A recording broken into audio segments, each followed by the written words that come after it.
भगवान कृष्ण के होश तब उड़ गए जब उन्होंने एक ऐसे भक्त की भक्ति देखी जो प्रेम की चरम सीमा को पार कर चुका था। यह कहानी है महान कृष्ण भक्त बिल्व मंगल ठाकुर की। बिल्व मंगल ठाकुर का जन्म एक प्रतिष्ठित ब्राह्मण कुल में हुआ था।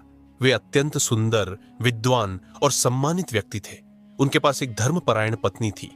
समाज में मान था, यश था, सब कुछ था, लेकिन फिर भी उनका मन शांत नहीं था। वे काम वासना के जाल में उलझ चुके थे। एक दिन उनका मन चिंतामणि नाम की एक वेश्या में पूरी तरह आसक्त हो गया, इतना कि उन्होंने धर्म, परिवार, मान सम्मान सब कुछ त्यागने का निर्णय ले लिया। उनका जीवन अब केवल उसी के इर्द गिर्द घूमने लगा। एक दिन उनके पिता का श्राद्ध था। उस दिन भी मूसलाधार बारिश हो रही थी। नदी उफान पर थी, रास्ते टूट चुके थे।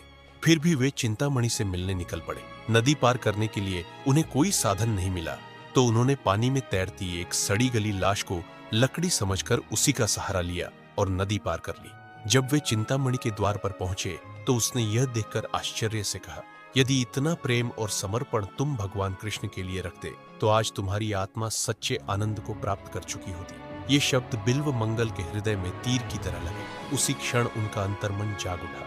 उन्हें पहली बार एहसास हुआ कि उनका प्रेम गलत दिशा में बह रहा था। प्रेम त्याग और भक्ति की ओर होना चाहिए था, न कि वासना की ओर। उसी पल उन्होंने वृंदावन जाने और अपना जीवन श्री कृष्ण की भक्ति में समर्पित करने का निश्चय कर लिया। लेकिन मन इतना आसानी से हार नहीं मानता।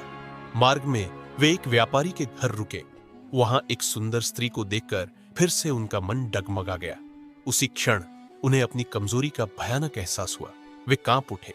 उन्होंने उस स्त्री से एक बालों की पिन मांगी और बिना किसी हिचक के अपनी दोनों आंखें फोड़ ली। उनका विचार था, जैसे बांस तब तक उपयोगी नहीं बनता जब तक वह भीतर से खोखला न हो, वैसे ही जब तक मेरी आंखों में मोह है तब तक मैं कृष्ण को नहीं देख सकता। अब नेत्रहीन होकर भी वे वृंदावन पहुंचे।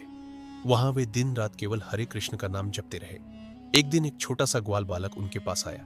वह प्रतिदिन उन्हें दूध पिलाने आने लगा। बालक की आवाज में ऐसी मधुरता थी, ऐसा अपनापन था कि बिल्व मंगल का हृदय भर आता था। एक दिन उन्हें अनुभूति हुई, यह कोई साधारण बालक नहीं था, वह स्वयं भगवान श्री कृष्ण थे। इस प्रकार अपनी अटूट भक्ति के द्वारा बिल्व मंगल ठाकुर ने प्रभु का साक्षात्कार किया। अपने इन्हीं अनुभवों और भक्ति भावों को उन्होंने कृष्ण करुणामृत नामक ग्रंथ में व्यक्त किया, जो आगे चलकर चैतन्य महाप्रभु के लिए भी प्रेरणा का स्रोत बना। तो ऐसी भक्ति को नमन करते हुए बोलिए, जय श्री कृष्ण।